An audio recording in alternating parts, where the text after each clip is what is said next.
అతనికి దేవుడిచ్చిన వాగ్దానం ఏంటంటే కారు. అయితే ఆశతో ఎదురు చూస్తున్నాడు. ఇంకోటి ఏంటంటే వాళ్ళకి కారు అవసరం. ఎందుకంటే అతనికి ఏదో ఉద్యోగం పోయింది, వాళ్ళ కొడుకు కూడా ఏదో ఉద్యోగం లేదు. కాబట్టి ఒక కారు కొనుక్కుంటే, మేము కారు కొనుక్కుంటే నేను నడుపుకున్నప్పుడు నేను నడుపుతాను, మా కొడుకు నడిపినప్పుడు మా కొడుకు నడుపుతాడు.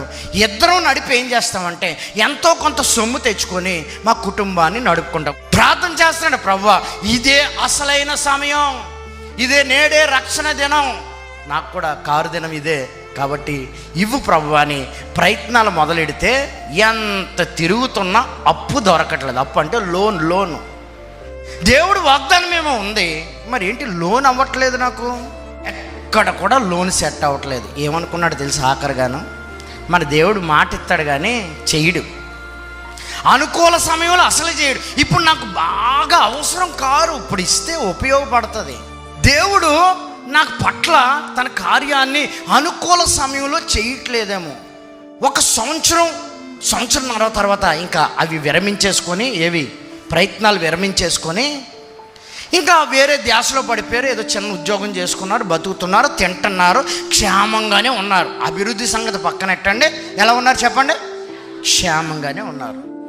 కానీ ఒకానొక రోజు తలంపు వచ్చింది. ఏంటి అంటే దేవుడు నాకు కారు వాగ్దానం చేశాడు, ఈ కారు రాలేదేంటి నాకు అని ఆలోచిస్తే దేవుడు తనకు బయలుపరిచింది ఏంటి అని అంటే, ఈ 2 సంవత్సరాలు ఏ పరిస్థితుల్లో ఉన్నావు అని అంటే, కరెక్ట్గా ఆ కారు కొనుక్కుందాము, ఆ కారు తెచ్చుకుందాము అన్న సమయంలోనే ఏం స్టార్ట్ అయిందో తెలుసా, కరోనా స్టార్ట్ అయింది. హల్లెలూయా చెప్పండి.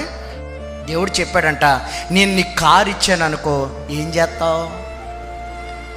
చేస్తారో చెప్పనా, ఉదయాన్నే లెగిస్తారు, ఎవరు వైఫ్ అండ్ హస్బెండ్స్ ఇద్దరు చక్కటి టీ తాగుతారు. అమ్మాయి కొత్త గుడ్డ కొన్నాను కదా, కొత్తది 20 రూపాయలు పెట్టి గుడ్డ కొన్నాను కదా పెట్రోల్ బంక్, తెస్తారు. ఇద్దరు తెల్లగా కారుని తుడిచేసి కవర్ తెచ్చాను కదా వేసేస్తారు. మళ్ళీ 2వ రోజు ఆ గుడ్డే తెచ్చి మళ్ళీ తుడిచాడు, వేసాడు.